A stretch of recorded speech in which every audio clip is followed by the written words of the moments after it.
છે એવું કહેવાય છે કે દૂધ સંપૂર્ણ ખોરાક છે, milk is a complete food, પણ અમુક લોકો એવું પણ કહે છે કે એના સાઇડ ઇફેક્ટ્સ બહુ છે, તો આ દૂધને શું માન્યતાઓ છે, તમે થોડું એટલે દૂધ એ સંપૂર્ણ ખોરાક છે એ વાત સાચી છે, પણ એ દૂધ કયું પોતાની માતાનું પોતાના બાળક માટે જે ધાવણ સ્વરૂપે આવે છે એ દૂધ એ સંપૂર્ણ ખોરાક છે.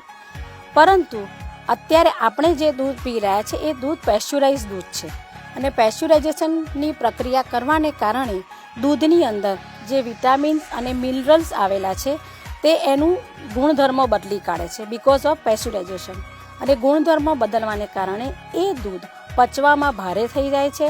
પરિણામ સ્વરૂપે એ દૂધ પચવા માટે આપણા શરીરના વિટામિન્સ અને મિનરલ્સનો વધારે પડતો ઉપયોગ થઈ જાય છે અને શરીરમાં એની ડેફિશિયન્સી થઈ જાય.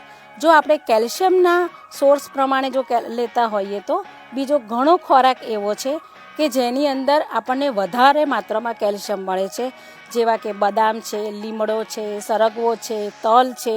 આવા આપણા નેચરલ જ ઇન્ગ્રીડિયન્ટ્સ એટલા બધા છે કે જેમાં આપણને કેલ્શિયમ વધારે મળે છે. અને બાળકોનું શું, બાળકોને લેવું જોઈએ દૂધ કે ના લેવું જોઈએ? હા, બાળકોને દૂધ ખરેખર જો જે બાળક લેવાની ઈચ્છા હોય, લેતું હોય, એને અમે ના નથી પાડતા, પણ ઘણા પેરેન્ટ્સ અમને કહે છે કે અમારા બાળકને દૂધ નથી ભાવતું, તો હું કહું છોડી દો, કશો વાંધો નહીં.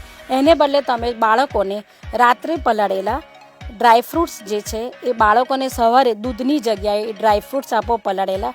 તમારા રૂટીન ડાયટમાં એને ઉપયોગ કરે. એવું જરૂરી નથી કે તલ તમે રો ફોર્મમાં લો, તમે તમારા જે ખોરાક બનાવો છો, જે શાકભાજી બનાવો છો, જે પણ બનાવો છો, જેમ કે આપણે પહેલાંના જમાનામાં મુઠિયા બનાવતા હતા, સંભારો બનાવે છે, દરેકમાં તલ મમ્મીઓ નાખતા હતા આપણા. તો એ એટલા માટે જ છે કે કેલ્શિયમનું આપણા શરીરમાં ઉણપ ના થાય. એ આપણો જે જૂનો અને પહેલાંનો જે ખોરાક હતો એ બનાવવાની રીત જ એટલી સરસ હતી કે એમાં આપણા શરીરમાં કોઈ પણ પ્રકારની વિટામિન્સ ડેફિશિયન્સી થતી નથી, અને પરિણામે આપણે બધા હેલ્ધી હતા. અત્યારે આપણો ખોરાક બદલાઈ ગયો છે, પરિણામે આ બધા વિટામિન્સ ઓછા થવા માંડ્યા છે.